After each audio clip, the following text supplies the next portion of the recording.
Olá, boa noite a todas e todos. Eu sou Andréa Tenório, eu sou pesquisadora na Universidade de São Paulo, professora adjunta na Faculdade de Medicina de Jundiaí e no Santa Marcelina, aqui em São Paulo. Tenho a alegria de estar com vocês nessa mesa redonda. Essa mesa redonda, denominada a produção do conhecimento científico para as políticas públicas do Estado. É uma mesa redonda que faz parte do CICTEG ON 2020, nesse espaço da Fundação de Amparo à Pesquisa do Tocantins, da FAPT. E a gente vai discutir os projetos e conversar sobre os projetos do PPSUS, das pesquisadoras Eucileia Dias e Jucimária Dantas. Eu vou pedir, a pesquisadora Eucileia vai apresentar o estudo epidemiológico da leishmaniose visceral em cães e gatos no município de Araguarina, no Tocantins, e as suas implicações para a saúde humana. A pesquisadora Jucimária vai apresentar políticas públicas de atenção à saúde da mulher, a avaliação do programa de rastreamento do câncer de colo de útero instituído pelo Sistema Único de Saúde no estado de Tocantins no período de 2008 a 2012. Então, a gente terá a apresentação das duas e depois a abertura para o nosso debate. Tá bom? Então, se quiser começar, Eucileia. Então, sejam todos bem-vindos à mesa redonda. É uma satisfação muito grande estar aqui ao lado da doutora Andréa Tenório e da doutora Jucimária para nós conversarmos um pouco sobre a importância do PPSUS, no desenvolvimento das políticas públicas do estado do Tocantins. Eu vou apresentar o trabalho que nós desenvolvemos pelo PPSUS, denominado Estudo Epidemiológico da Leishmaniose Visceral em Cães e Gatos no município de Araguaína e suas implicações para a saúde humana. Esse projeto foi desenvolvido, foi aprovado no edital FAPT 1 de 2014 e contou com a participação de pesquisadores de várias instituições, entre elas a Universidade Federal do Tocantins, onde eu sou docente no curso de Medicina Veterinária da Universidade do Tocantins, então professora e pesquisadora, e também no programa de pós-graduação em Sanidade Animal e Saúde Pública da Universidade Federal do Tocantins. E além dos pesquisadores da UFT, também nós tivemos a participação de pesquisadores da Universidade Federal de Goiás, da Secretaria de Saúde do Estado do Tocantins e da Prefeitura Municipal de Araguaína, e discentes de mestrado e doutorado das duas universidades. Então, nós contamos com a colaboração de vários parceiros no desenvolvimento desse estudo. Bom, então, a leishmaniose visceral é uma das doenças tropicais mais negligenciadas do mundo, constituindo-se um importante problema de saúde pública e principalmente um problema de saúde pública em países mais subdesenvolvidos.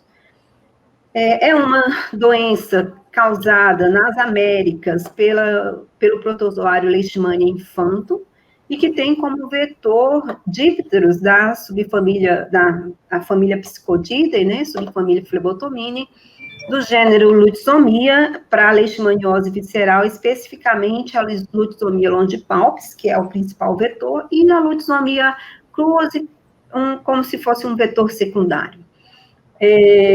O reservatório da doença, o principal reservatório da doença, no meio urbano é o cão, e hoje pesquisa-se, a possibilidade de existirem outros animais como possíveis reservatórios, mas até o momento o cão é ainda o principal reservatório urbano da doença.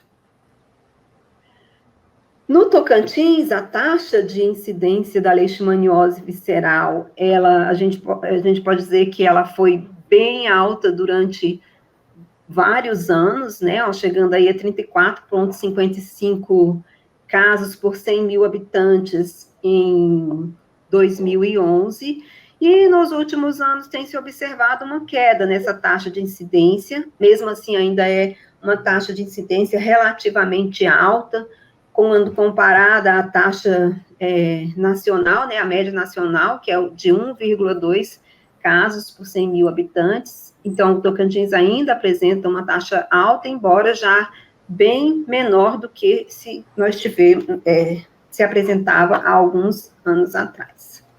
Na cidade de Araguaína, onde foi realizado o estudo ele foi pensado mesmo porque a leishmaniose visceral no município de Araguaína é uma enfermidade que merece ser pesquisada. O município é considerado uma área hiperendêmica, né, porque a incidência é muito alta, muito acima aí da própria incidência estadual e bem acima da nacional. Então, Araguaína foi um dos municípios que teve a maior incidência de leishmaniose visceral durante alguns anos. Hoje, a gente observa que já existe, que ocorreu uma redução nessa incidência, então nós podemos dizer que possivelmente medidas de controle adotadas para essa doença na região, elas estão surtindo algum efeito, né? E hoje o município tem uma incidência já menor. Mas quando o estudo foi iniciado, que o projeto foi proposto em 2014, a Araguaína tinha uma incidência alta ainda, 30,5. Então, um município que merece ser monitorado. Nos cães, a doença, a prevalência da doença, segundo os inquéritos sorológicos realizados, sempre foi alta também. Trago dados aqui do Centro de Controle de Zoonoses, olha, desde 2013, essa prevalência em cães é maior do que 26%, e o que me preocupa aqui nesse gráfico é que vem apresentando aumento, né, na soropositividade dos cães que foram analisados aí pelo CCZ. Então, embora a gente tenha uma redução nos casos humanos, ainda esses dados nos mostram que nós precisamos ter um monitoramento nos casos caninos. Outra coisa que, na época do estudo, nos chamava atenção era o fato de que alguns estudos já apresentavam uma certa frequência de leishmaniose visceral em gatos, né, em gatos domésticos. E isso nos instigou a investigar se no município de Araguaína, será que existiria também a leishmaniose felina? Essa é vamos dizer assim, uma linha de pesquisa que atualmente precisa ser incentivada.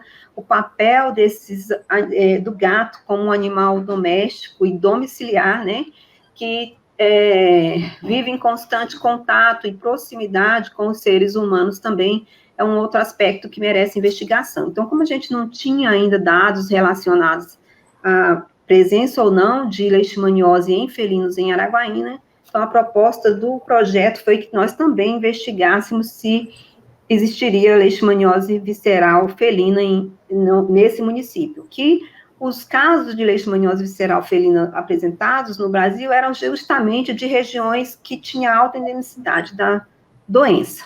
Então, o objetivo do projeto foi realizar a triagem para leishmaniose visceral em gatos do município de Araguaína, e aí nós utilizamos o método parasitológico direto, que é o padrão ouro para o diagnóstico das leishmanioses, né? Utilizamos métodos sorológicos e métodos moleculares. Investigar a prevalência da leishmaniose visceral em cães no município de Araguaína, relacionar a prevalência da leishmaniose visceral canina com a ocorrência da leishmaniose visceral humana, e investigar a associação entre características individuais e ambientais e a ocorrência da leishmaniose visceral canina. Então, nós abrangemos no nosso estudo a investigação da leishmaniose em gatos, traçar um perfil aí de prevalência da leishmaniose em cães, justamente para ver se ficaria dentro do que a gente observa com os dados dos inquéritos sorológicos e ainda investigar possíveis fatores que estariam associados à ocorrência dessa doença em cães. Então, o estudo, ele se dividiu em etapas, eu vou apresentar aqui as etapas principais, né? A primeira dela foi a pesquisa da leishmania infanto em gatos, nós iniciamos o projeto do PPSUS por aí. Então, esses animais utilizados na pesquisa eram animais encaminhados pelos próprios proprietários para eutanásia, no Centro de Controle de Zoonoses de Araguaína, então esses animais eram doados. O projeto de pesquisa foi submetido a um comitê de ética e aprovado, né?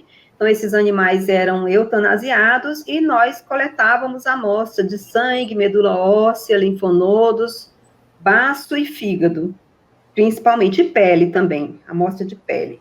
Era coletada para se fazer a pesquisa do parasito. Além de fazer a pesquisa do parasito nos gatos, nós mantivemos um cultivo de leishmaniose visceral, na verdade, de 3 cepas padrões de leishmaniose visceral. Então, essas cepas foram doadas pela UFG, né, por uma pesquisadora, e então nós estabelecemos esse cultivo no laboratório e mantivemos esse cultivo durante toda a pesquisa que era utilizada para a preparação dos antígenos, que seriam usados no projeto, né? Então, era mantido em meio de cultura RPMI 1640, e essa cultura é mantida até hoje ainda no laboratório, e já tem servido de subsídios para várias outras pesquisas, inclusive outros projetos do PPSUS. Bom, nós utilizamos como método de diagnóstico a reação de imunofluorescência indireta, que é uma reação, né, um teste que tem uma certa sensibilidade e especificidade para os felinos, né, aqui são os métodos que nós utilizamos para os felinos. Então, os felinos não têm uma técnica, vamos dizer assim, kits, padrões de diagnóstico de leishmaniose comercializados. Então, nós fizemos a nossa imunofluorescência indireta, utilizamos um outro teste que não é tão conhecido, mas é também usado em alguns países, que é o teste de aglutinação direta, e ele é utilizado muito quando a gente não tem um método padrão com kits, né, para a realização do exame, porque aqui eu faço eu produzo o antígeno, eu mesmo produzo, e aí eu faço a pesquisa dos anticorpos por aglutinação. Então, esses pocinhos que aparecem aqui sem o pontinho azul são pocinhos cujos resultados eram positivos para leishmaniose visceral. E também fazíamos a pesquisa direta do parasita, que, como eu falei, é o teste padrão ouro, porque eu vou visualizar as formas amastigotas num esfregaço de sangue, ou numa punção aspirativa, ou no imprint de órgãos, e aí eu tenho certeza, então, que esse animal tem a leishmania. Além disso, nós fizemos a reação em cadeia de polimerase, né? Fizemos a PCR de amostras de sangue, medula óssea, linfonodos, baço e fígado, utilizando, para o caso da leishmania infantum, os primes MC1 e MC2. Bom, então, para os felinos nós fizemos tudo isso. Para os cães, nós coletamos amostras de sangue, punção aspirativa de linfonodo, quer dizer, células do linfonodo, em 14 bairros do município de Araguaína. Esses bairros foram sorteados aleatoriamente, então os bairros sorteados, nos bairros sorteados nós sorteávamos as residências e fazíamos as visitas às residências que tinha cão. Na verdade, a gente sorteava a quadra. E aí nós visitávamos as residências, e nas residências que os proprietários consentiam a realização da pesquisa, então nós coletávamos amostras de sangue e fazíamos uma punção aspirativa do linfonodo para obter amostras de células do linfonodo. Então, aqui mostrando a coleta das amostras, né, de sangue. Essa pesquisa aqui, ela foi conduzida por uma aluna do mestrado, com uma médica veterinária os médicos veterinários do laboratório de parasitologia, né, e orientados aí, coordenados por mim. Então, era feita retirada do sangue e a punção aspirativa do linfonodo. Bom, e o que nós obtivemos de resultados nas nossas pesquisas? Primeiro, em relação à leishmaniose visceral felina, nós encontramos uma alta frequência, eu diria relativamente alta, né, 10%, 10,7% de animais positivos aí numa titulação baixa de 1 para 40, na reação de imunofluorescência indireta, mas se nós pegarmos aqui a uma titulação de 1 para 160, né, que já é uma titulação mais alta, nós tivemos 4,8% de soropositividade, e em 2,4% dos animais pesquisados, essa titulação foi até 1 para 1.280. No teste de aglutinação direta também, aqui a diferença no tamanho das amostras, no número dos animais, é porque depende do teste que foi realizado. No teste de aglutinação direta, nós examinamos 120 amostras e também obtivemos aí, 10,3% de frequência. E na PCR, no exame direto, que a gente poderia dizer que são métodos diretos de detecção do parasito, né? Na PCR, uma frequência de 4,4% e no exame direto de 5,3%, sendo que teve um animal que ele foi positivo no exame direto e não foi positivo na PCR. Então, considerando o resultado do exame direto e da PCR, a nossa frequência de leishmaniose visceral em felinos foi de 5,3%. Então, nós identificamos aí que existe a leishmaniose visceral felina no município de Araguaína, inclusive podendo ocorrer em animais jovens, né? Nós encontramos animais positivos a partir dos 2 meses de idade. Então, aqui é só demonstrando as formas amastigotas, olha, visualizada no exame parasitológico direto. Então, a gente faz a visualização, a presença de uma única forma mastigota, que é bem característica, né? É suficiente para o diagnóstico positivo, mas vocês observam que nós encontramos animais, assim, com muitos macrófagos parasitados. Aí, o resultado da PCR, aqui é interessante informar que na PCR, 75% das amostras de baço, linfonodo, submandibular e pele foram positivos. Isso é importante porque é um indicativo de locais onde você pode coletar amostras, né? Então, às vezes, uma biópsia de pele é mais sensível para o diagnóstico da leishmaniose visceral felino do que uma amostra de sangue, 60% das amostras de sangue foram positivas, e somente 33,3% das amostras de medula óssea foram positivas. No caso da leishmaniose visceral canina, nós encontramos também uma prevalência alta, né, 41,2%, se nós considerarmos o resultado do teste de aglutinação direta para a leishmaniose visceral canina, foram feitos esses 2 testes, o teste de aglutinação direta e o exame parasitológico direto. E aí nos chama a atenção, né, a quantidade de positividade no teste direto, 41,2%. Então, significa que em 41,2% dos animais, nós conseguimos visualizar formas amastigotas de leishmania. Então, é um número que fica mais ou menos próximo do que o CCZ tem observado aí nos seus inquéritos sorológicos, né? Eu falo isso porque, às vezes, os inquéritos sorológicos são muito questionados por causa da possibilidade de reação cruzada. E a gente acha os números altos, né, elevados, mas no exame parasitológico direto, esses números também são elevados.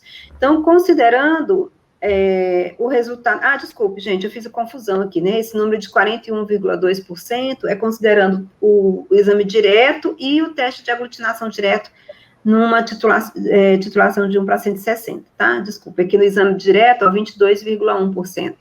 Mas vocês vão observar que, pelaquela tabelinha que nós mostramos lá no início dos dados do CCZ, ele se encontra dentro da frequência observada. Então, alta a frequência da leishmaniose visceral canina, né? Isso em 2017, olha, quando o número de casos humanos já estava reduzindo. Outra coisa que nós observamos é que os bairros, né, onde nós encontramos uma maior frequência de animais positivos foram justamente os bairros onde tiveram mais casos de leishmaniose visceral humana.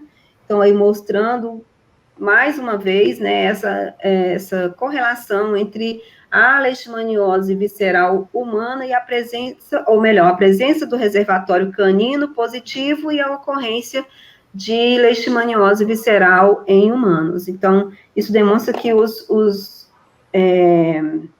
inquéritos, as medidas de controle, elas realmente têm que ser intensificadas nesses bairros onde a frequência da doença no cão é elevada, e mostrando aí a importância dos inquéritos sorológicos realizados pelos Centros de Controle de Zoonoses no controle dessa doença, né, no monitoramento da doença.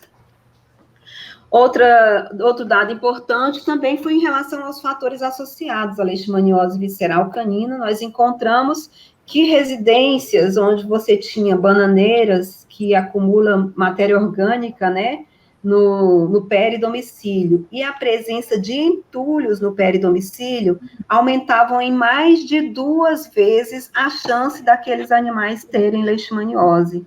Isso é um indicativo de que a limpeza do peridomicílio, né, a remoção de entulhos, é uma medida de controle que deve ser incentivada nos programas de educação em saúde, né, como forma de reduzir o risco de transmissão da leishmaniose visceral. Encontramos também que os cães submetidos a atendimento veterinário, eles tinham menor chance de positividade para leishmaniose visceral. Então, olha, 32,6% contra 47,8% dos que não eram atendidos. E os cães que usaram coleira também tiveram chances menores, embora aí não com 95% de significância, mas a gente pode afirmar com certeza que com 90% de significância. Em relação aos resultados do nosso projeto, nós já publicamos 2 artigos científicos, mas nós ainda estamos em fase de construção de outros artigos científicos, inclusive de artigos oriundos de dados secundários aí dos que foram coletados em animais, uma tese de doutorado que já foi defendida, uma dissertação de mestrado e pelo menos 9 resumos apresentados em eventos internacionais, nacionais e regionais. Então, nós divulgamos o que nós encontramos, né, a partir do estudo, e eu fiz aqui como se fosse um resumo da aplicabilidade dos nossos resultados, né? O resultado confirmou a necessidade de políticas públicas de monitoramento da população canina, né, no município. Então, essa é uma política que não pode ser abandonada, ainda é necessário o monitoramento, os inquéritos sorológicos, que é como a gente sabe como que a doença está se comportando no reservatório. Políticas públicas que incentivem o cuidado com o peridomicílio. Então, os resultados apresentados fornecem evidências, né, para os gestores da necessidade do cuidado com o peridomicílio. Então, a partir daí, medidas foram tomadas e inclusive, em Araguaína, foi uma das medidas adotadas no controle da leishmaniose visceral e que ajudou a reduzir possivelmente, né, ajudou a reduzir esse número de casos em humanos. Resultados estão publicados e disponíveis, né, não só para os gestores do estado do Tocantins, mas são evidências importantes na tomada de decisão, e hoje a tomada de decisão, ela é muito baseada em evidências, então essas evidências precisam ser construídas pelos pesquisadores, e o PPSUS fornece essa oportunidade, né, sem o PPSUS nós não teríamos realizado esse projeto, dificilmente, porque tem um custeio relativamente alto, né? E, além disso, outra aplicabilidade para o SUS é nós retornarmos para o sistema profissionais que tiveram engajados nessas pesquisas, então nós formamos recursos humanos capazes de voltar e de atuar no Sistema Único de Saúde com uma visão mais científica, né? Com um olhar mais científico das necessidades do Sistema Único de Saúde. Isso eu acho importantíssimo, como uma aplicabilidade dos resultados para o Sistema Único de Saúde, né? Principalmente a formação de recursos humanos no estado onde nós temos muitos programas de pós-graduação novos. O PPSUS é uma importante forma de fomento das pesquisas para o SUS. Bom, como eu falei aqui, olha, estou mostrando que a porcentagem de positividade em cães, ela continua alta, né, e ela vem crescendo, isso é importante. Por enquanto, nós, em Araguaína, o número de casos tem diminuído, olha, aqui, esses dados são do Centro de Controle de Zoonose, então, o número de casos humanos diminuiu, como diminuiu no estado do Tocantins também, mas a doença no reservatório continua. E hoje nós estamos numa fase de análise das políticas públicas que o animal, né, a eutanásia dos animais, ela não é bem vista. Talvez nós tenhamos que investir mais nos cuidados com os animais, e como a pesquisa demonstrou, né, que os animais que realizavam visitas ao médico veterinário, eles tiveram menores chances de ter a leishmaniose. Então, talvez essa seja um outro aspecto de aplicabilidade dos resultados do projeto, né? A necessidade maior de cuidado com os animais, principalmente do proprietário, em termos de proteção desse animal. Isso talvez resolva muito mais do que como nós fazíamos antes. Vamos dizer assim, um debate bem amplo esse, não vamos entrar nessa discussão, mas nós precisamos construir evidências de como a leishmaniose vai se comportar nessa nova forma de controle nos reservatórios, né, que é o tratamento, é não realizar a eutanásia, nós buscarmos outras formas de proteção dos animais, né, usar coleiras e assim por diante. Bom, então, eu quero destacar aqui, para finalizar, a importância da Fundação de Amparo à Pesquisa do Tocantins e do projeto de pesquisa para o SUS, para o desenvolvimento científico na área de saúde no Tocantins. Primeiro, possibilita a formação de pessoas, né? O PPSUS fomentou não só o meu projeto, mas vários projetos onde estiveram engajados alunos de doutorado, mestrado, de graduação, que ingressaram na iniciação científica, e como eu falei, eu acho esse um aspecto muito relevante. Incentiva a investigação científica e a geração de evidências. Nós precisamos ter formas de incentivar os jovens a buscarem soluções para os problemas que o SUS enfrenta, né? Isso a gente pode buscar através da pesquisa. Colaboração entre instituições e grupos de pesquisa, isso fortalece as instituições do Estado e fortalece os grupos de pesquisa com a participação de pesquisadores de outras instituições. Contribui para a melhor situação de saúde no geral do Estado, né? O objetivo principal, eu penso que é esse, é nós melhorarmos os índices relacionados à saúde no nosso Estado, e aproxima pesquisadores, iniciativa pública, iniciativa privada, aproxima a academia, né, os pesquisadores dos órgãos públicos que precisam da academia para contribuir na formação dessas evidências. Então, eu considero um projeto importantíssimo, que tem que ser muito valorizado, não só pelos pesquisadores, mas pelos nossos gestores e pela nossa população, né, pelo usuário como um todo. Então, eu agradeço ao Programa de Pesquisa para o SUS, à Fundação de Amparo à Pesquisa do Tocantins, ao CNPq, né, à Universidade Federal do Tocantins, a Secretaria de Saúde, que muito colaborou com a pesquisa, né, a todos os agentes que participaram da nossa pesquisa no projeto PPSUS. Eu agradeço a atenção de todos.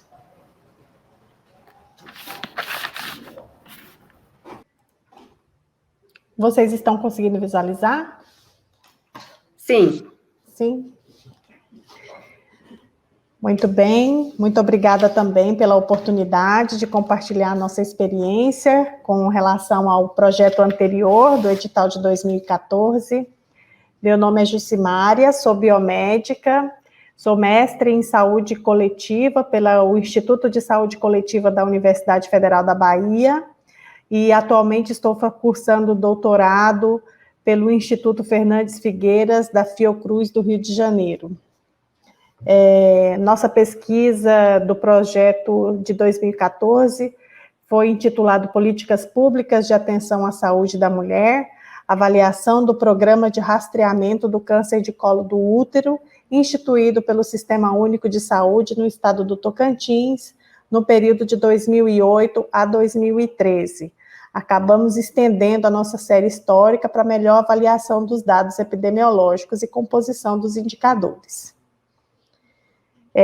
Como eu disse, meu nome é Jucimária, mas tinha toda uma equipe participando da execução desse projeto, né, que foi coordenado por mim, mas tinham também outros colegas da Secretaria de Estado da Saúde, do Tocantins, tivemos bolsistas também do curso de Medicina da UFT, professora Gessi, docente da Universidade também do Tocantins, aqui do campus de Palmas, professor colaborador da Unisa e também a professora do Instituto de Saúde Coletiva da UFBA, a professora Sheila Alvim.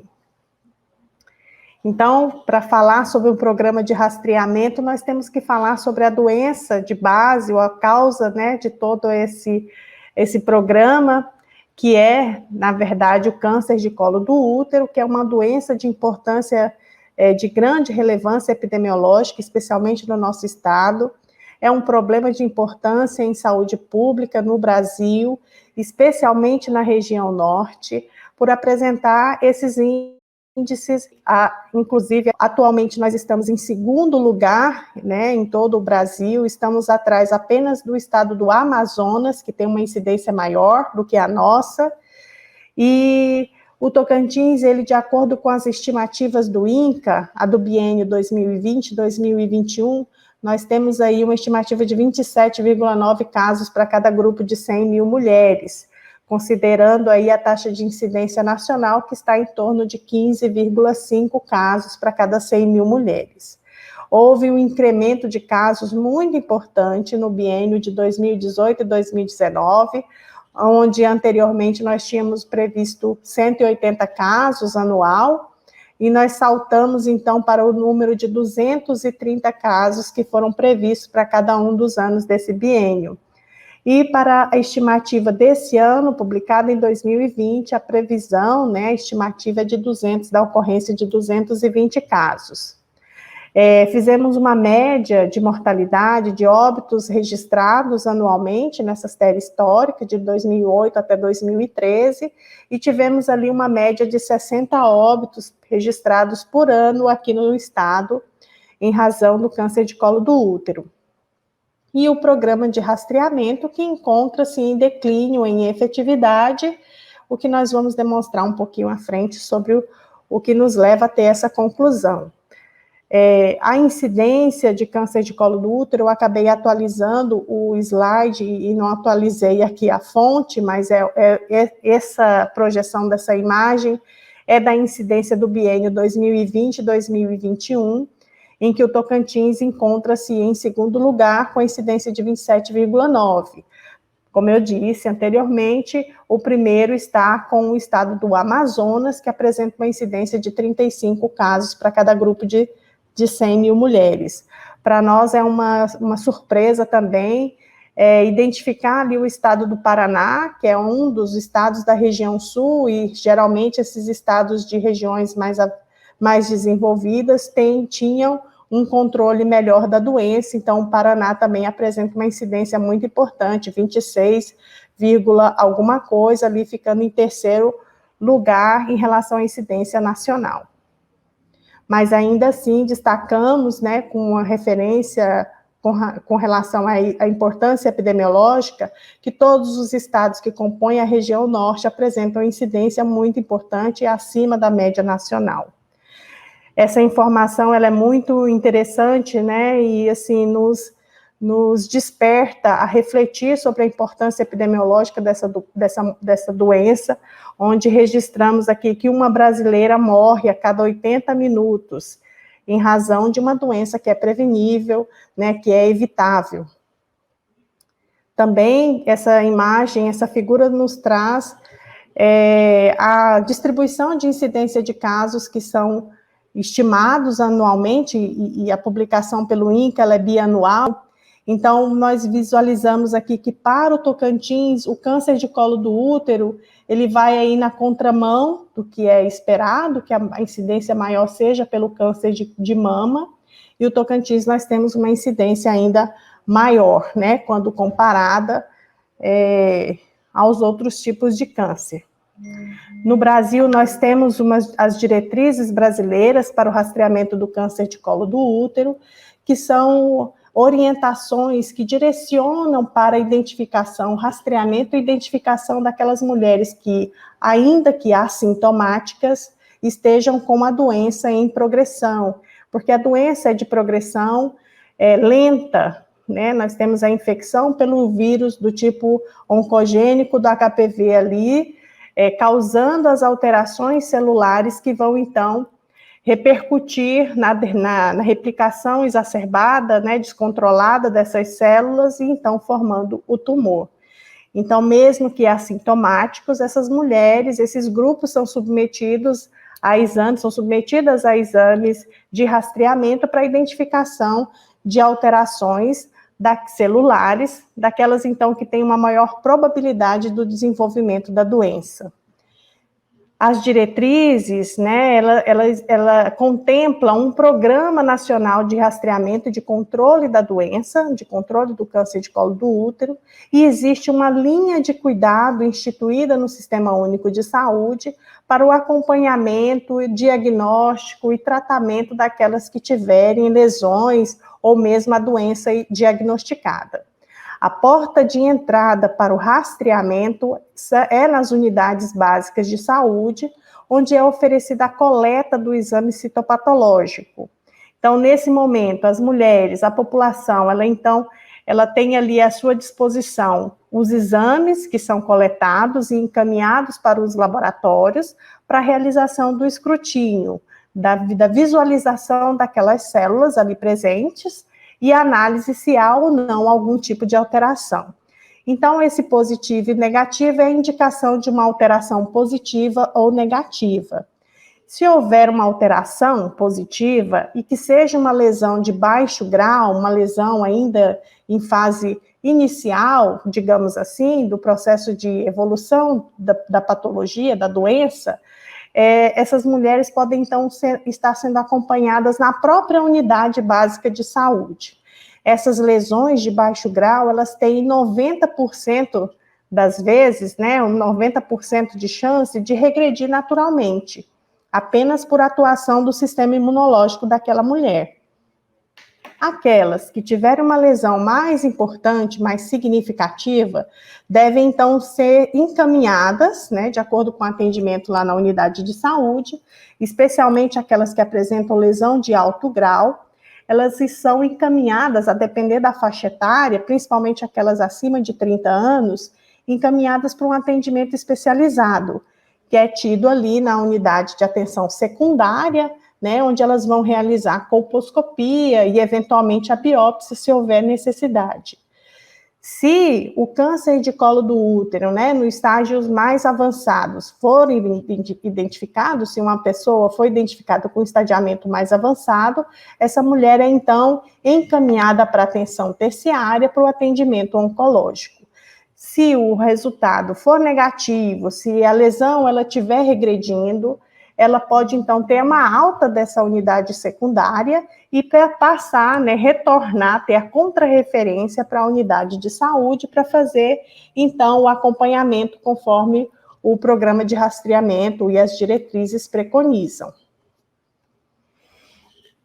No panorama do rastreamento no Tocantins, né, de acordo com essa série histórica que nós avaliamos, com relação à produção desses exames que são realizados na rede pública, nós acompanhamos aqui um decréscimo, né, um declínio, na verdade, desse número de exames que estão sendo ofertados ou realizados pelo Sistema Único de Saúde, pelo SUS.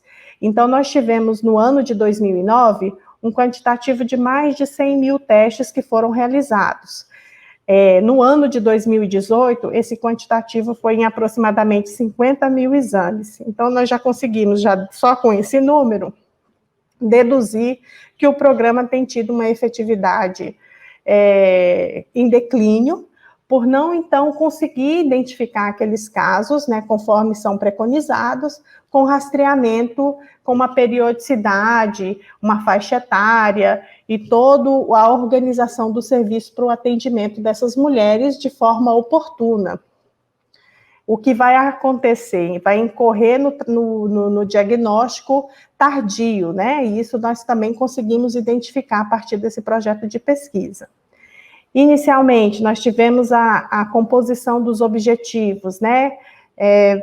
Pretendendo compor os dados epidemiológicos em relação aos exames que eram produzidos, né, realizados ao longo desse período, de 2008 até 2013, até coloquei a observação que foi ampliada a série histórica em 1 ano, constituir esses indicadores de qualidade dos exames citopatológicos que foram realizados ao longo desses anos, né, inicialmente foi proposta a revisão de 500 lâminas nesse projeto de pesquisa, os elencados, para que a gente realmente estabelecer alguma justificativa ou alguma associação por esse, né, digamos assim, por alguma evidência que a gente tenha observado, mapear as regiões de saúde, né, as regiões, na verdade, mapear as regiões que nós temos distribuídos no estado. Nós temos uma organização por regiões de saúde, né? Em todo o estado nós temos 139 municípios, mas esses 8. Então, mapear essas 8 regiões de saúde, conforme a incidência e mortalidade dos casos, e também por município, para a gente identificar como que é essa composição e distribuição dos casos pelo estado. Propor estratégias, e como último objetivo, propor estratégias para o programa de rastreamento que está em prática no Tocantins. A metodologia nós distribuímos em etapas, né? Então, numa primeira etapa, esse estudo descritivo, a elaboração de projetos, submissão aos comitês de ética e também as avaliações do fluxo da portaria da escola da ETSUS, né? O fluxo da Secretaria de Estado da Saúde para a realização de projetos de pesquisa. Como segunda etapa, a avaliação dos dados que nós conseguimos a partir do banco de dados do Siscolo, né, que era o sistema oficial até o ano de 2013. A partir de 2013, esse sistema foi substituído pelo sistema online, que é o Siscam. O recrutamento das lâminas que nós havíamos previsto para fazer a avaliação da qualidade desses exames que eram realizados. A análise estatística desse banco de dados, o que nós acabamos, então, identificando a necessidade de fazer a vinculação, o linkage, né, das mulheres que estavam ali cadastradas naquele banco, para que a gente analisasse não os exames, mas a série de acompanhamento das mulheres, né, por mulher. Então, se aquela pessoa veio mais de 1 ou 2 vezes, a gente não estaria tratando ela em duplicidade, digamos assim, a gente estaria tratando os resultados que ela obteve ao longo dos anos no rastreamento. Numa terceira etapa, nós também fomos buscar dados em relação ao sistema de informação de mortalidade, também o registro de câncer, né, registro hospitalar de câncer, para que a gente tivesse informações importantes na composição dos indicadores.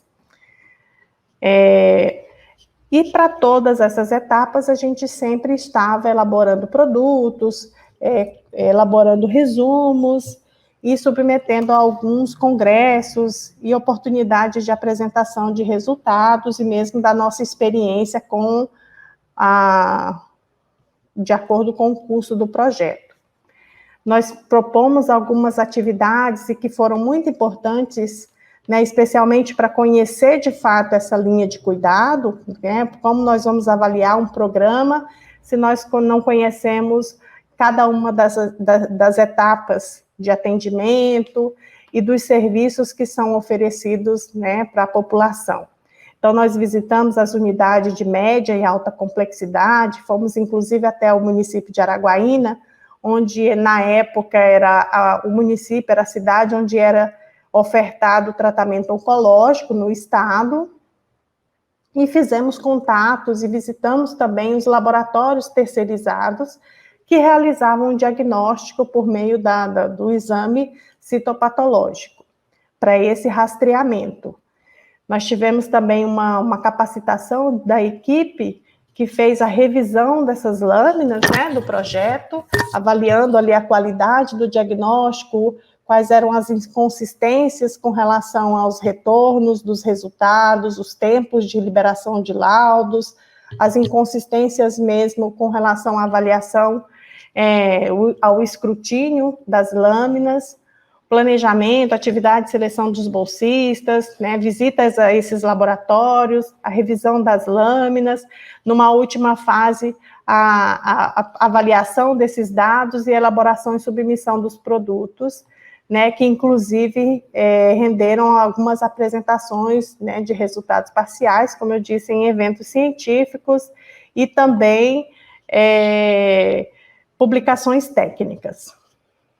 Como resultados, nós tivemos a produção de um artigo científico trazendo os indicadores de rastreamento do câncer de colo do útero no estado do Tocantins, a distribuição desse número de exames que foram realizados ao longo desses 6 anos, né, que foram mais de 500 mil exames, 522 mil exames que foram realizados ao longo desses 6 anos. A identificação em cada um dos anos, né, de quantas mulheres, na verdade, se tratava, cada um daqueles bancos, e isso foi muito importante para que a gente, então, identificasse, dentre os exames que foram realizados ao longo desses 6 anos, qual que era a frequência de exames feitos para cada mulher, né? A grande maioria dessas mulheres, né, dos 500 mil exames, a grande maioria vieram uma única vez, né? Na verdade, nós identificamos um número menor, eram 522 mil exames, mas eram 347 mil mulheres que tinham realizado esses testes ao longo desses 6 anos. A grande maioria delas tinha feito um único exame nos 6 anos, mesmo sabendo que ali o programa de rastreamento ele tem uma faixa etária que é preconizada, que são mulheres de 25 a 64 anos, e uma periodicidade também que é muito importante, observada, que é o que vai garantir realmente o diagnóstico em tempo oportuno, né, para o tratamento, que é a periodicidade atual recomendada, que é após 2 exames consecutivos anuais negativos, essa mulher passa, então, a fazer o exame de citologia, aquele preventivo, trianualmente. Então, a cada 3 anos, ela retornaria na unidade para fazer esse acompanhamento. Então, 17% delas retornaram para fazer o segundo exame ao longo desses 6 anos, né, 8,20% o terceiro exame. Nós, inclusive, identificamos aqui uma única mulher que fez 15 exames ao longo desses 6 anos. Outros aqui realizados. Então, nós temos alguns parâmetros que são preconizados pelo programa de rastreamento. Um deles, com relação ao índice de positividade, é que ele esteja em pelo menos 3%, né? Então, ao longo desses anos, nós observamos em que nenhum deles nós conseguimos alcançar esse índice, e quando nós categorizamos, né, quando nós estratificamos por prestador de serviço, alguns deles realmente apresentavam índice de positividade extremamente preocupantes, o que não necessariamente traduz que as pessoas não estejam com a doença, mas sim que há uma dificuldade, especialmente com relação à coleta, né, ao tempo oportuno para a realização desses testes, que acaba ocasionando dessecamento, enfim, alguns fatores que acabaram influenciando também na qualidade para alcançar esse diagnóstico. o percentual de exames que eram realizados ou que eram feitos em mulheres na faixa etária recomendada, né, nós observamos que ao longo do tempo nós tivemos um aumento de 5% praticamente entre os exames lá em 2008, que 75% deles eram feitos nas mulheres de 25 a 64 anos, e aí foi se ampliando até 2013, aproximadamente 81% delas, né, eram mulheres com essa faixa etária. A razão, que é o número de exames, né, a cobertura de exames dentro da população preconizada, entre a pactuada, que nós tivemos alguns anos que nós não tivemos acesso a essas informações, mas o que foi alcançado de fato, e ainda assim um número preocupante, porque nós víamos que eram mulheres que vinham, né, todos os anos, mas que não eram as mesmas mulheres e que nós não temos, na verdade, uma periodicidade, uma sincronia de toda a estratégia do rastreamento conforme é desenhado o programa de controle da doença. A incidência de casos que nós observamos, né, está oscilando ao longo dos anos, mas que nós temos um coeficiente de mortalidade que evoluiu para um percentual, né, de um coeficiente que evoluiu positivamente. Nós estimamos, inclusive, em 32% a variação positiva desse coeficiente, o que indica que realmente, o que, na verdade, converge com outras conclusões, inclusive com outras informações, dados, e o que nós estamos produzindo atualmente, de que a grande maioria das mulheres, né, mais de 50% das mulheres, está na evolução para a cura. Fizemos a distribuição da incidência, né, por município. Jucimária, só volta um pouquinho, cortou um pouco você, quando você estava explicando dos 50%. Então, volta um pouquinho para esclarecer. Tá Dos bom? 50%? Ah, tá, da coeficiente de mortalidade, da incidência de casos. Nós tivemos aqui uma análise de dados agora mais recente, para esse ano de 2020, em que nós conseguimos identificar que das mulheres rastreadas, né, entre 2009 até 2013, né, ao longo dessa série histórica, na verdade, de 2010, até 2013, 50% delas que tiveram diagnóstico de citologia alterado, do exame citopatológico alterado, mais de 50% delas não voltou em 3 anos, né, ou não teve uma segunda análise, um segundo exame. O que, então, contribui para essa questão dos exames, da alteração, do diagnóstico tardio, do diagnóstico tardio da doença. Então, isso é uma das justificativas, inclusive, do projeto de pesquisa que nós temos em andamento, que é facilitar, né, que vou explicar mais à frente, que é para facilitar ou a identificação daquelas que têm a maior probabilidade do desenvolvimento da doença. Nós fizemos a distribuição conforme o município de incidência, né, ao longo dos anos, desde 2008 até o ano de 2013, em que nós observamos ali uma distribuição, uma concentração de uma maior incidência, principalmente nas cidades mais populosas, né, que nós temos, que são as cidades polos, digamos assim, que podem justamente estar acumulando esses casos por oferecer os serviços da linha de cuidado, né, que é o município de Palmas, o município de Araguaína, Gurupi, Porto Nacional. Eles acabam acumulando uma incidência maior desses casos ao longo dos anos.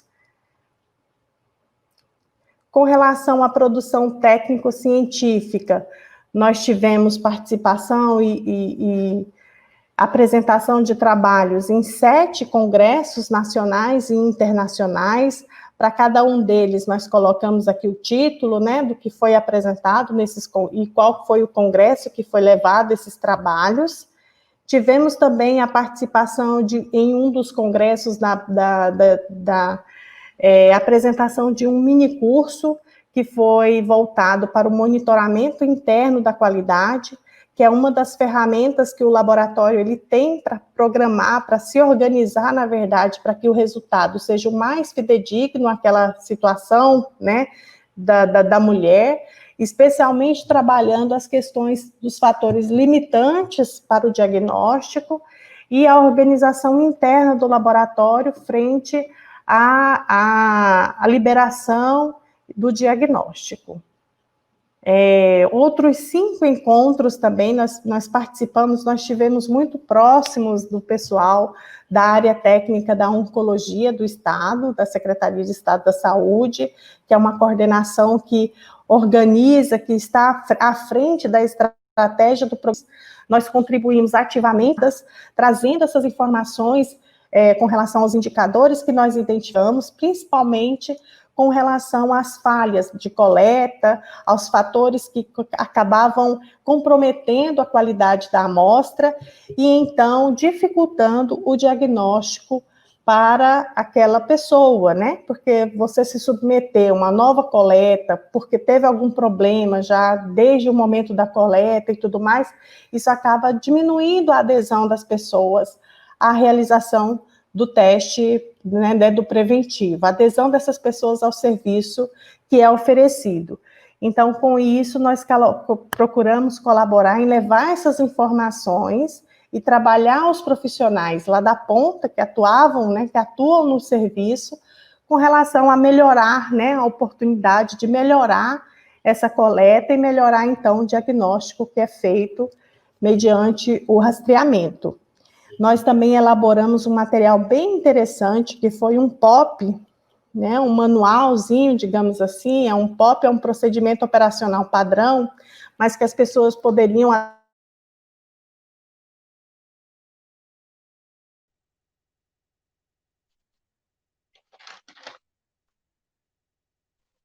Eucileia, talvez a gente possa ir conversando sobre o seu trabalho enquanto ela reconecta. Podemos sim. Podemos? Primeiro, te parabenizar, né? A dedicação à ciência, né? A gente vê o brilho no teu olhar. Né? E cada vez mais a gente precisa de informação científica para tomar decisão em política pública. Né? Isso é essencial, principalmente para a gente orientar a tomada de decisão e, né, a aplicação adequada do dinheiro público, né, e dos investimentos públicos, né, no cuidado da saúde da população. Então, né, eu fico muito feliz de ter estado no seminário, de conhecer teu projeto e estar dando seguimento e acompanhando o desenvolvimento dele. Né? Então, eu queria primeiro parabenizar você também pela produção científica. Né? Esse espaço de diálogo com outros pesquisadores, que é o artigo científico, é extremamente importante e, claramente, né, você articulou uma equipe, que é um outro desafio, é a gestão de pesquisa, né, e a articulação e treinamento de pessoas, de jovens pesquisadores, né, motivá-los, desenvolvê-los, e isso, claramente, na pesquisa tem ocorrido, né, e eu queria também te parabenizar por isso, pela liderança, né. Uma coisa super importante, né, que a gente tem visto, eu tenho acompanhado bastante a discussão da ciência, da implementação, principalmente fora do Brasil. Ainda no Brasil está desenvolvendo, né, mas é mais na perspectiva, não que seja nova ciência, mas da gente investigar também a implementação das políticas. Então, é uma proposta de integrar mais, né, o que a gente produz em termos de conhecimento com relação às práticas de saúde. Então, a gente tem, né, um cálculo que se leva 17 anos para 14% da produção do conhecimento científico realmente se converter em benefício para as populações. 17 anos para só 14%. Então, por isso que é muito pouco. Por isso que as grandes agências de financiamento de pesquisa internacional, né, têm focado nisso. Na verdade, no Brasil, o PPSUS já faz isso, né? O PPSUS já promove essa articulação desde o princípio com gestores, né? O que realmente É um verdade. ganho, né, muito importante. É verdade, no nosso dia a dia a gente percebe, né, que às vezes você está, as instituições de pesquisa, né, às vezes você está trabalhando, você está tendo uma visão da aplicação da sua pesquisa, mas não tem envolvido ali os gestores, né, de alguma forma, eu não falo nem diretamente, às vezes indiretamente, eu acho que prolonga esse tempo, né, até a nossa informação, a informação produzida, que vai estar acessível nos artigos científicos, mas que até um certo tempo atrás, eu considero, pelo menos, que não é um livro de cabeceira para os gestores, né, eu acho que nós temos que começar, e o PPSUS faz isso, a trabalhar essa integração entre a academia, a pesquisa e a gestão, para a gente subir um pouco esses índices tão baixos, né? E encurtar esse tempo aí entre a produção do conhecimento e a aplicação dele no que a gente precisa. Eu queria ver com você, assim, queria te perguntar primeiro, né, para a gente, mas a Redonda é um bate-papo, então um pouco, até para os outros pesquisadores que vão assistir a nossa mesa, um pouco se você falasse quais foram as principais dificuldades, né, para a realização da pesquisa, né, e como você superou essas dificuldades, né, e se você pensa, junto com a sua equipe, de criar um manual, né, uma matriz de intervenção, né, e com os vários contextos para melhorar, né, essas repercussões na saúde da população. Se você pensa em um manual para os gestores, se você pensa em criar uma matriz de intervenção que inclui vários jeitos, como se a Secretaria de Saúde falasse, você pode fazer o que você quiser, escolha. E uma coisa também... uma proposta boa, né? Mas eu vou. E outra pergunta que eu queria te fazer, assim, como eu sou médica de família, né, eu lido muito com os agentes comunitários aqui em São Paulo. Então, os agentes comunitários realmente têm um papel essencial nesse elo com a comunicação, né, nesse elo que se comunica com a comunidade mais diretamente, né, e dá essa proximidade. Então, como que você vê isso, se os agentes comunitários podiam contribuir na intervenção que os seus dados já propõem intervenção, né, os seus achados eles já propõem. Sim, eu acho que a gente tem visto, principalmente em relação à leishmaniose visceral, que o processo de educação em saúde é importantíssimo, né?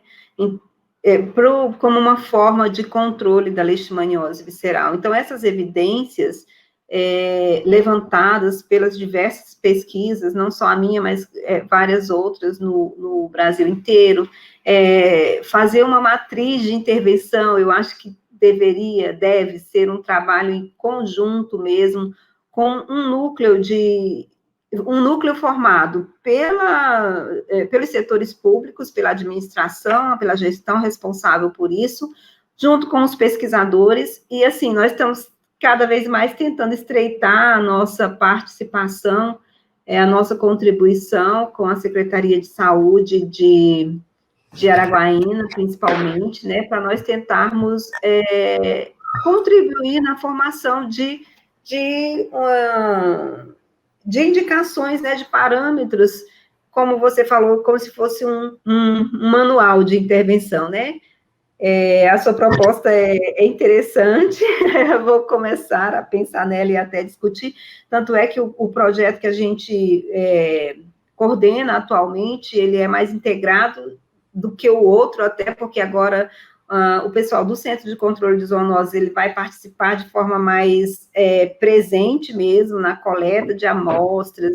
O nosso projeto atual é com a pesquisa em vetores, né, da leishmaniose visceral, e então eles vão participar de forma mais ativa. Eu acho isso importante, porque na hora de construir, então, as indicações, as medidas de controle, a discussão entre esses agentes, né, é importante. E com relação aos agentes comunitários de saúde, eu acho que nós temos que trabalhar e valorizar mais os agentes comunitários de saúde. Como você falou, eu acho eles um elo importantíssimo com a população, e talvez uma das medidas, quando a gente fala assim, educação em saúde, seria, por exemplo, treinar os agentes de saúde em relação à educação em saúde, a informação em saúde quanto à leishmaniose visceral, né? Na verdade, eu penso assim, os agentes comunitários de saúde, eles são os olhos dos demais profissionais de saúde, por exemplo, do médico, do enfermeiro, lá dentro da casa da pessoa. Então, ele que tem uma presença mais constante. E aí, da mesma forma, não só para a leishmaniose, mas para todas as outras doenças, eu acho que eles podem contribuir mais com essa aplicação do conhecimento e mesmo com a geração do conhecimento. Uma sugestão que eu te dou, quando você for construir a matriz no coletivo de intervenção, é chamar também a população. Porque o que está acontecendo nessa investigação, nesse tema, né, de pesquisa de implementação, uma das sugestões é a construção coletiva com a população junto. Então, uma coisa que você pode fazer grupos, né, se você achar interessante, para elaborar a intervenção em conjunto, porque isso vai fazer com que a população mesma assuma a implementação, né? Tenha uma construção coletiva, que eu acho que para a intervenção complexa, né, em saúde pública, ela é fundamental. Mas parabéns de novo, viu? Eu concordo com você.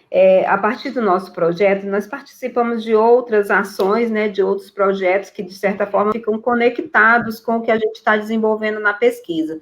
Então, nas semanas de ciência e tecnologia dos anos anteriores, a gente trabalha também essa parte de divulgação, de quem são os vetores, nós trabalhamos muito com crianças em escolas, ou realizamos eventos públicos, onde a gente tenta sensibilizar as pessoas, né, e as crianças são excelentes agentes, né, de disseminação de informação, então, começar a sensibilizar elas para o problema, né, e, então a gente trabalha de forma integrada, o projeto trabalhou de forma e continua trabalhando, de maneira a levar a informação que nós obtivemos no projeto para a comunidade, né, não só para os gestores, mas para a comunidade de uma forma mais acessível, mais lúdica, às vezes, mas trabalhando essa parte da educação em saúde também.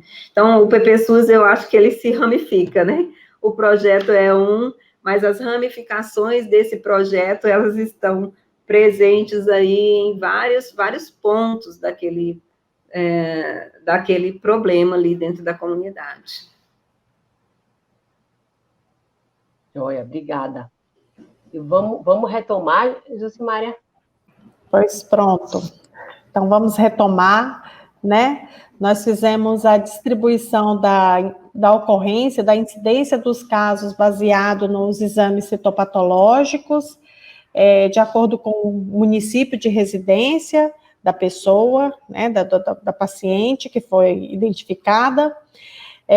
Nós vimos, com o tempo, avançar, né, do tempo, a distribuição desses casos, que eles foram meio que tomando todo o estado, né, foram sendo distribuídos ao longo de todos os 139 municípios que compõem o estado, e aqui nesse ano de 2013 nós conseguimos identificar uma concentração desse número, principalmente em municípios polos, muito provavelmente por estarem também disponibilizando os serviços para a realização do exame citopatológico, a facilidade pela liberação do resultado, ou mesmo do segmento dessas mulheres na rede de saúde. Como resultados de produção técnico-científica que esse projeto repercutiu, nós tivemos ali várias apresentações de resumos, né, de dados parciais desse projeto ao longo dos anos, sendo apresentados em congressos nacionais e internacionais, né. Destacamos aqui também um mini curso que nós que nós ministramos em um congresso internacional de biomedicina, voltado especificamente para o monitoramento interno da qualidade desses laboratórios que realizam o diagnóstico, que realizam esses exames citopatológicos, né? Esse monitoramento interno, ele traz alguns indicadores internos ali da produção, né, desde a coloração daquela amostra, né, os parâmetros de qualidade para se avaliar se a célula realmente está apresentando uma coloração adequada, a identificação daquelas amostras que são realmente insatisfatórias, né, então determinar ali os parâmetros que vão garantir esse respaldo para esse resultado, né, para a necessidade de uma recoleta. Contribuímos muito ativamente junto ao serviço de saúde, principalmente com a área técnica da oncologia, né, da coordenação, da gerência, na verdade, da oncologia no estado.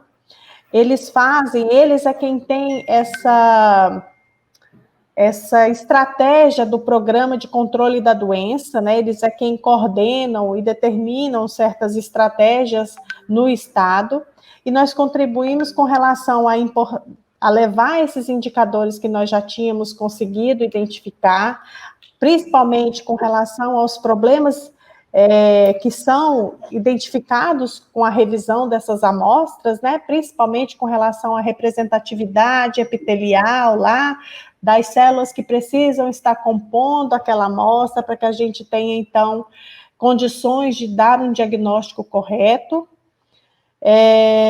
Quanto aos indicadores de coleta, de novas coletas, de amostras que foram perdidas, né, dos exames que foram, digamos assim, extraviados com relação ao encaminhamento para o laboratório, ao tempo do resultado. Então, todas essas informações nós repassamos nesses momentos de oficina.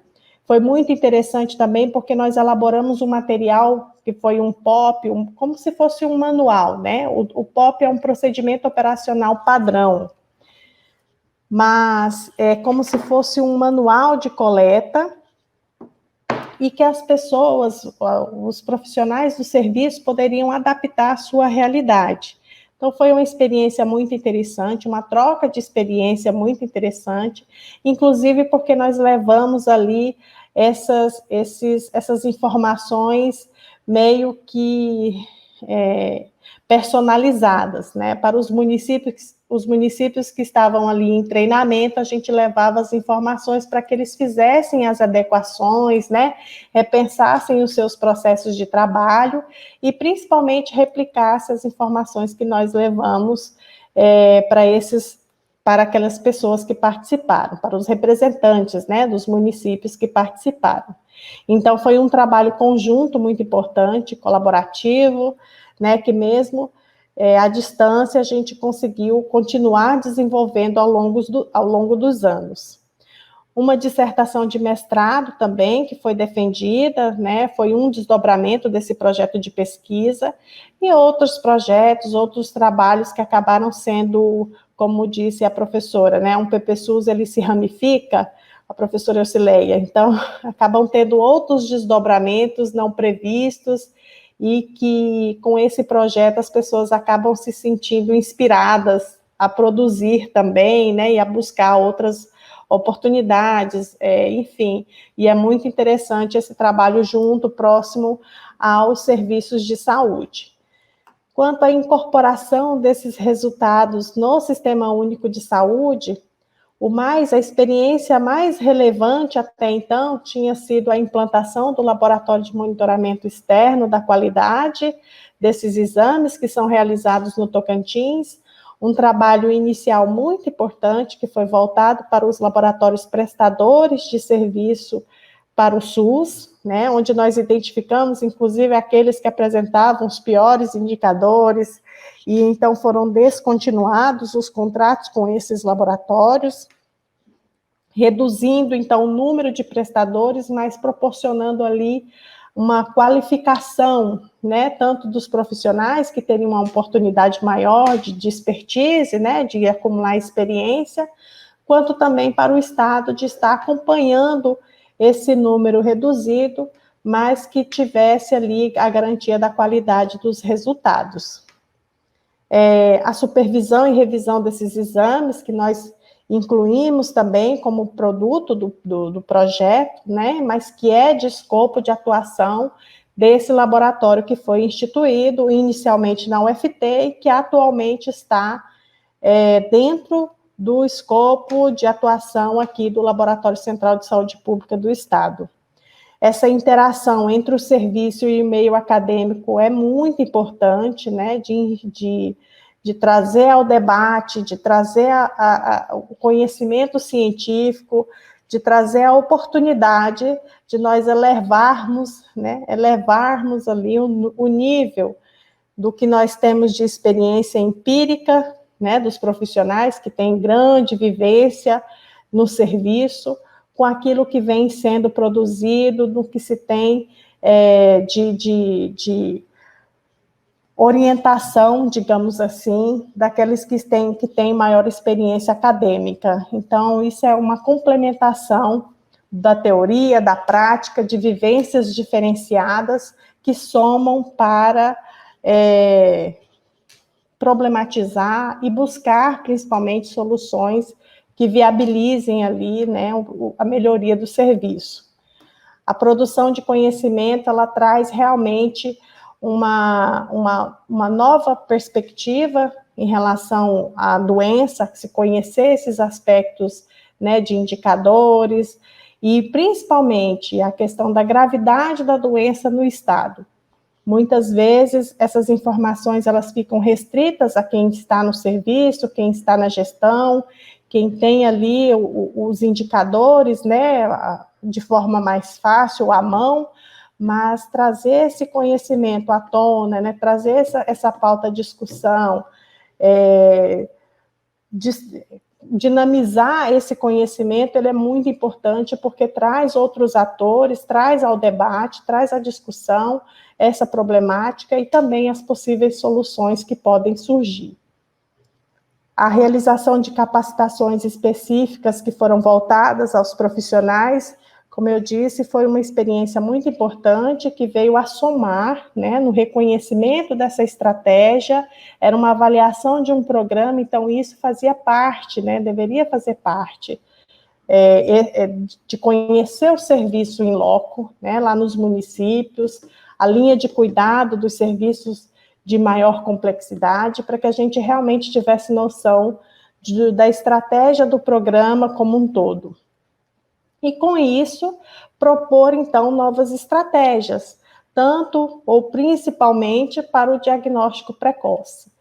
Nós, então, conhecemos ou reconhecemos um problema importantíssimo nessa engrenagem, né, para esse funcionamento dessa engrenagem, que é a continuidade da prestação de serviço, da realização dos exames laboratoriais.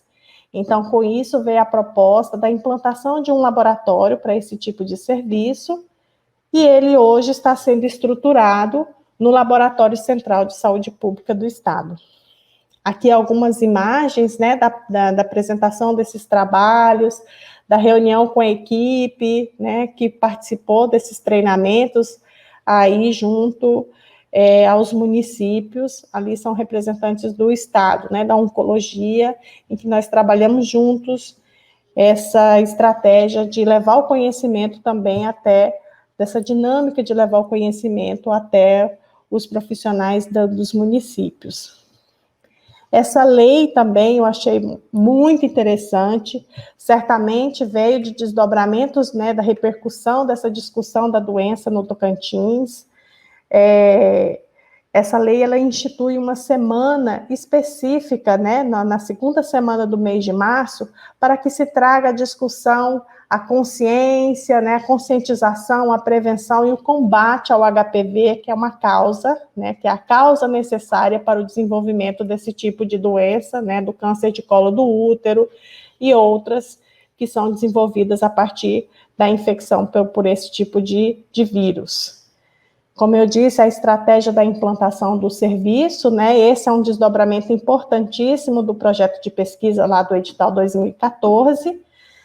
Essa estratégia, né, esse desdobramento está em andamento, né, a implantação desse serviço. Essa foto aqui é de hoje, ali da obra, que está aqui no Laboratório Central do Tocantins, em que vai ser estruturado, então, esse laboratório com a expectativa de início das atividades para 2020, programada para o início de 2021, com relação das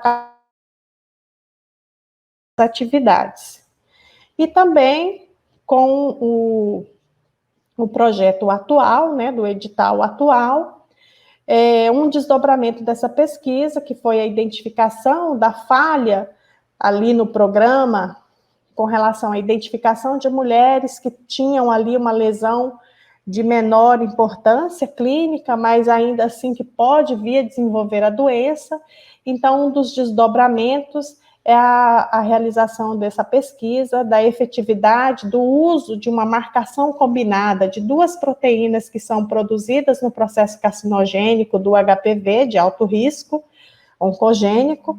Então, para a identificação dessas proteínas nas mulheres, né, que possam, então, estar sendo seguidas ou encaminhadas para a realização de exame mais específico, que no caso, para o diagnóstico do câncer de colo do útero, que é a colposcopia, né, por meio do atendimento especializado. E é isso, né, nosso projeto certamente trouxe boas repercussões no serviço.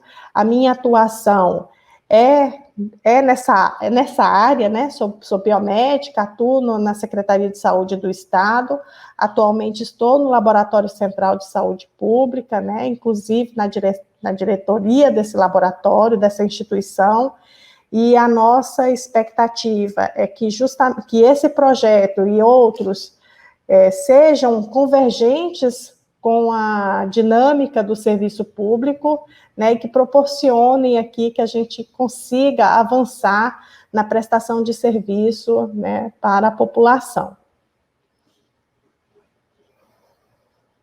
Seria isso. Obrigada, Dulcimária. Eu vou, então, fazer uns comentários e conversar com você sobre alguns pontos que você levantou, né? Sem dúvida, os seus dados são extremamente alarmantes, né? Se a gente pensar que o câncer de colo de útero é uma doença que ela tem crescimento, né, evolução lenta, e perder tantas mulheres para uma doença controlável, que é lenta, realmente muito angustiante, né? E fala de vários pontos do cuidado que a gente precisaria estudar para entender, né? Um dos pontos você coloca muito bem, que é a questão da precisão dos exames, né? Desde a técnica, a preocupação de vocês elaborar um POP, né? Da técnica de coleta. Você falou que você visitou, né, as unidades de média e alta complexidade. Mas eu sou médica de família, não sei se você lembra, sou médica de família, então a atenção primária é uma questão, para mim, né, a questão do rastreamento é da atenção primária, sem dúvida. E isso me angustia porque é a atenção primária que não está também dando conta, né, de conseguir rastrear essas mulheres. E você traz um dado muito interessante, que é a falta de acesso, né, ao exame, né? Então, uma das coisas que eu queria saber de vocês, se vocês estão vendo isso, se vocês pensam em ver isso, é quem são essas mulheres? Quem são essas mulheres? Que características elas têm? Né? Sociodemográficas, no geral, escolaridade, cor da pele, idade, se elas moram em área rural ou área urbana. Então, quais são as características dessas mulheres que fizeram um diagnóstico tardio? Né? Quantas vezes elas tiveram alguma dificuldade de acesso? Então, uma das coisas que eu acho, né, que a gente estava comentando isso, né, quando a gente fica muito na nossa, né, na investigação, junto com os gestores, mas às vezes o paciente não vem para dentro da discussão. Então, uma das coisas que eu queria te perguntar é assim, se existe, né, no teu grupo, né, também uma pesquisa importantíssima, num grupo grande, um trabalhão na articulação, a dedicação, né, as duas têm esse brilho pela ciência, né, pelo dado, né, em si, pela ciência. Né, o trabalho de vocês é a celebração da ciência. Então, isso, e a ciência instrumentalizando a tomada de decisão na gestão. Isso é fundamental, né? Fundamental, para ter realmente impacto na qualidade do cuidado das pessoas, né? Da nossa população. Então, uma das coisas que eu queria te perguntar é, essas mulheres que chegam com um diagnóstico tardio, vocês, né, suponho eu que algum pesquisador deve estar trabalhando esse dado. Quem são essas mulheres? Se elas tiveram falta de acesso, um pouco para tentar entender que itinerário terapêutico elas fizeram, né? Como é que elas foram no sistema de saúde, como é que foi o percurso dela, para a gente conseguir mapear como é, né, uma intervenção complexa em saúde pública, é multifatorial. Então, você traz vários pontos de possibilidade de intervenção para melhorar esse dado, né? A outra coisa, no mapa que você traz, né, do Tocantins, você mostra como está a distribuição dos casos, né, e eu queria saber se você tem dados sobre a vacinação do HPV nessas áreas, né, porque a gente sabe, a gente está vivendo um momento de negacionismo na ciência, né, e que vários grupos são anti-vacina. Então, eu queria ver se você tem dados de cobertura vacinal nessas regiões, principalmente as regiões de maior incidência, que você traz no teu mapa, tá?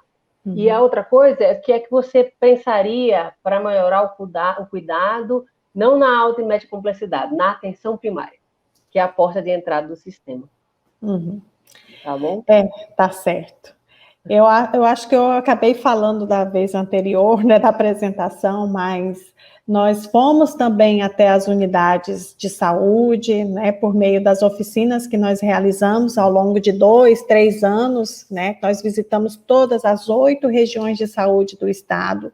Então, todos os 139 municípios foram contemplados com esses treinamentos e nós pudemos, então, acompanhar ali, né, por meio desses treinamentos, um pouquinho da história de cada um. Então, o pessoal traz essas dificuldades, traz as suas peculiaridades, né? A questão da organização também que cada um tem, né? Alguns são mais envolvidos, engajados com o serviço. A gente sabe que existe muita questão da rotatividade dos profissionais lá na ponta. Então, alguns têm anos, né, de serviço ali sendo desenvolvido naquela área, naquela região, e outros não, são mais recentes ou são transitórios, digamos assim, naquela estratégia. Então, essa é uma das dificuldades maiores, a questão da rotatividade dos profissionais. Fixar eles é uma coisa muito difícil, né, porque exige a questão de concurso, enfim, as municipais locais ali influenciam muito nesse tipo de organização.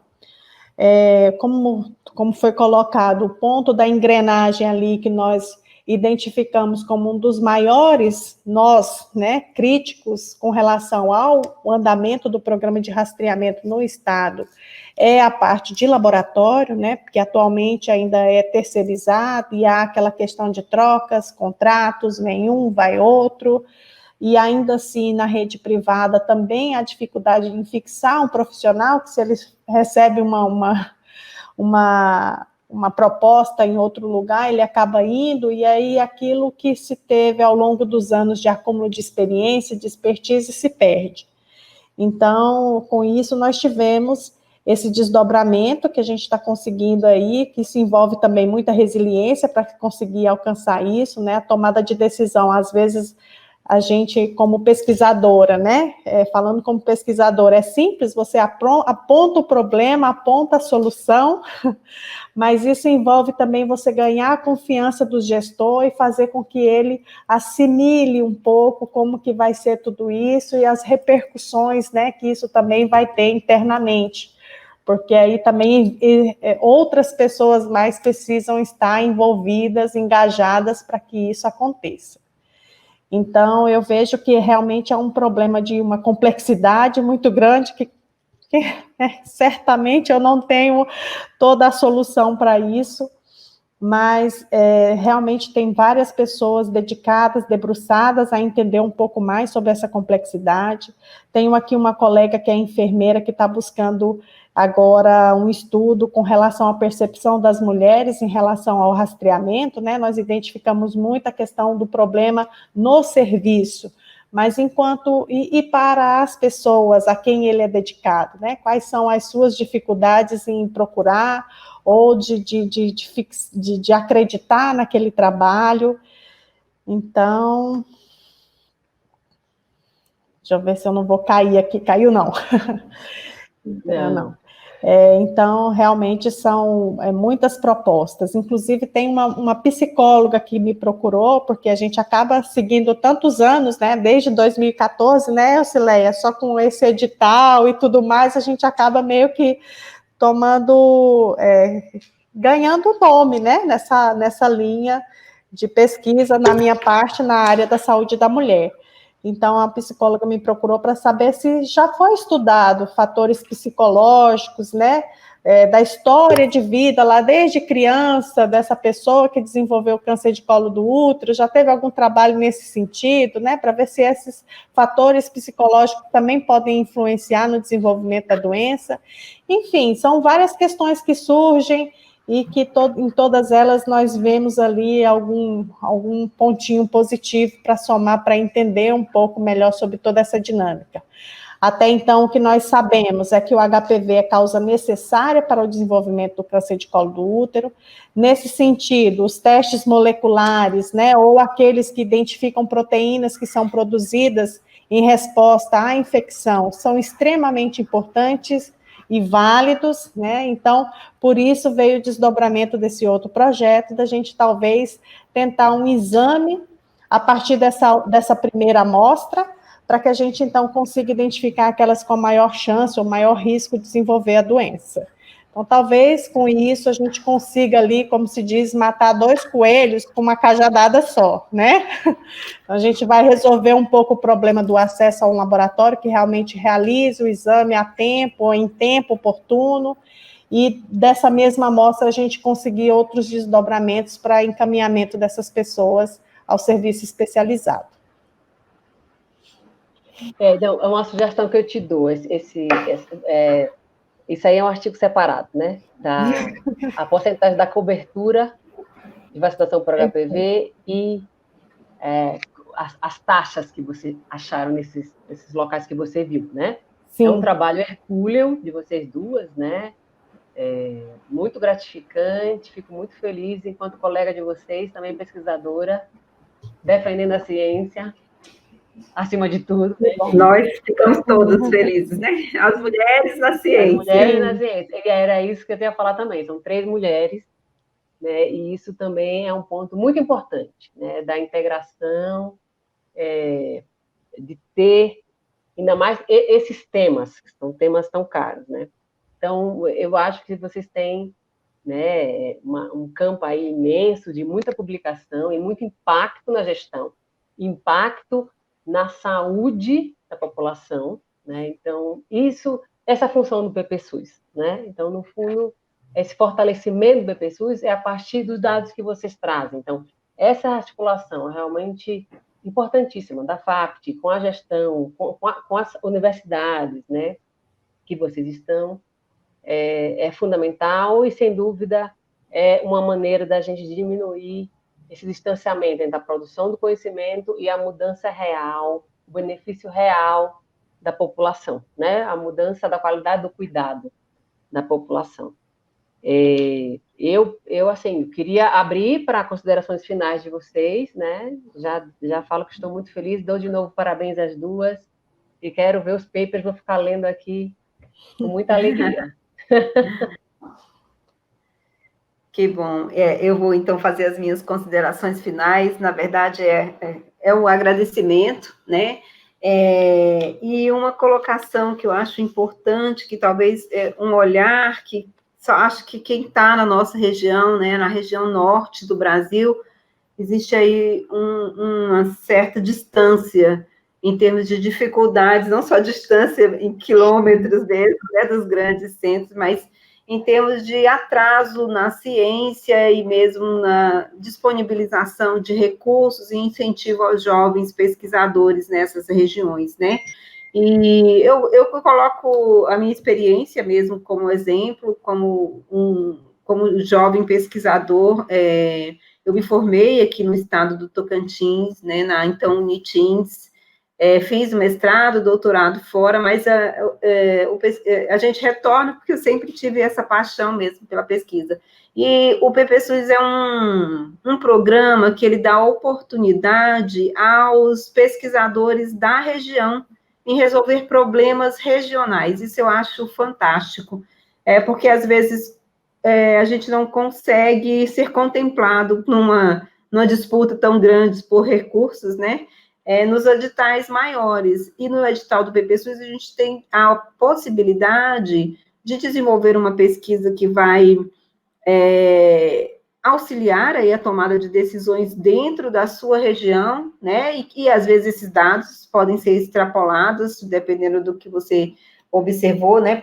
Em termos nacional e até mundial mesmo.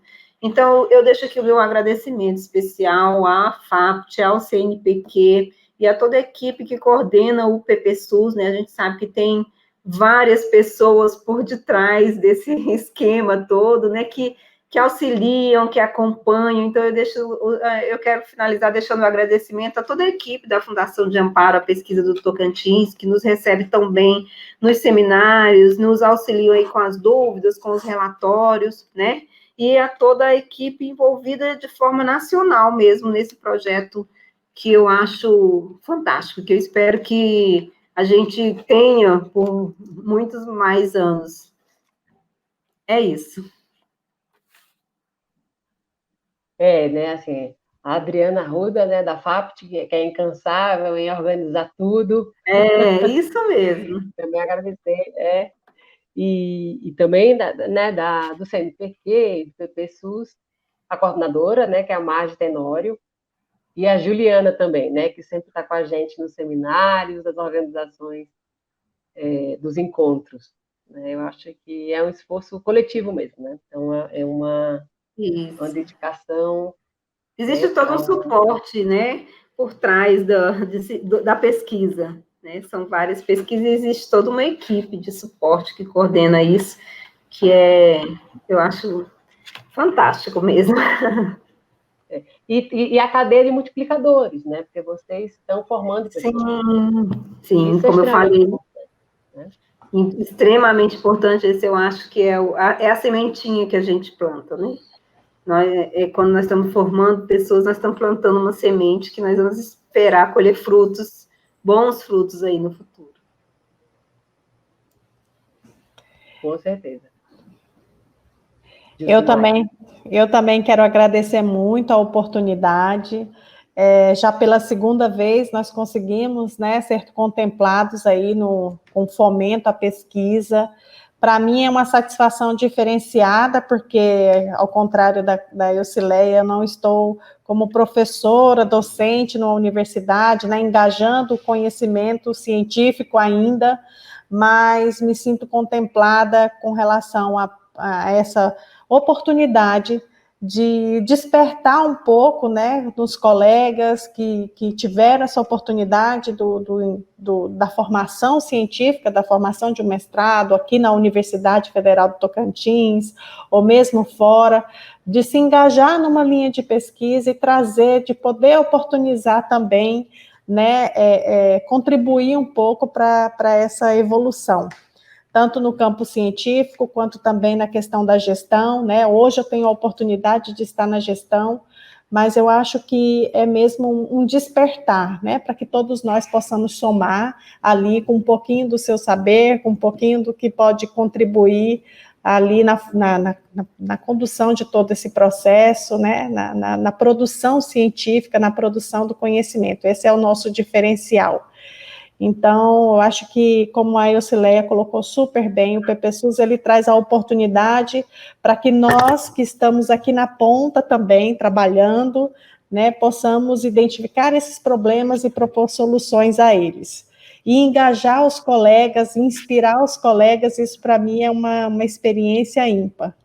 Então, eu fico muito feliz de estar, né, junto, representando aqui a Secretaria de Estado da Saúde, no rol desses pesquisadores, e espero muito poder contribuir para a melhoria desses indicadores que nós temos em relação ao câncer de colo do útero, né, a modificação desse cenário, e que muitas outras oportunidades surjam, né, porque realmente os editais nacionais têm uma concorrência muito acirrada, principalmente com o pessoal, né, de pesquisa, com os pesquisadores de lá, dos grandes centros, e para cá a gente precisa também ter um olhar diferenciado, porque nós também temos vários N problemas e que carecem de soluções personalizadas para o nosso cotidiano. Então, com isso nós temos aí vários desafios e tomara que consigamos avançar.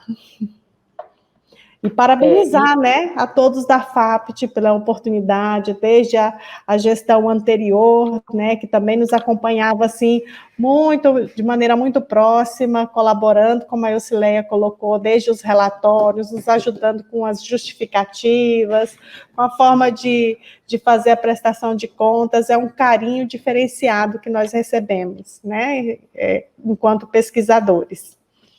Isso mesmo. Assim, eu acho que cumpre o papel, né, do PPSUS, do CNPq, essa capilaridade de chegar, né, e a articulação e ter um impacto local, né, porque é isso que eles colocam. Né, os editais, né, nacionais são muito concorridos e, às vezes, não conseguem chegar. Então, de novo, destacar, né, a importância do PPSUS.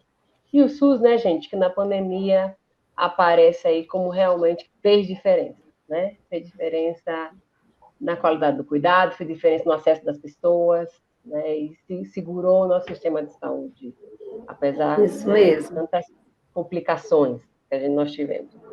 Então, eu queria, de novo, parabenizar vocês, né? Fica aí esse desafio e essa proposta para vocês elaborarem uma matriz de intervenção, né, passo a passo para o gestor, e, se for possível, implantar, medir, né, o efeito. Né, se vocês têm a pesquisa da implementação, tem um periódico, uma revista científica chamada Implementation Science, que tem alguns instrumentos lá, se vocês quiserem dar uma olhadinha depois. Eu acho que tem tudo a ver com o que vocês estão fazendo, que é essa conexão importantíssima do pesquisador com o gestor, com a população, né, para realmente mudar os indicadores de saúde. Então, eu espero ver os resultados dos impactos de vocês, dos papers. Okay. Tá bom? Obrigada, pessoal. Obrigada, fico muito feliz de estar aqui com vocês. Muito obrigada. Obrigada, menina. Foi ótimo a conversa com vocês, muito bom. Foi ótimo. Eu agradeço a vocês. Fico feliz, viu? Vou passar o final de semana tranquilo.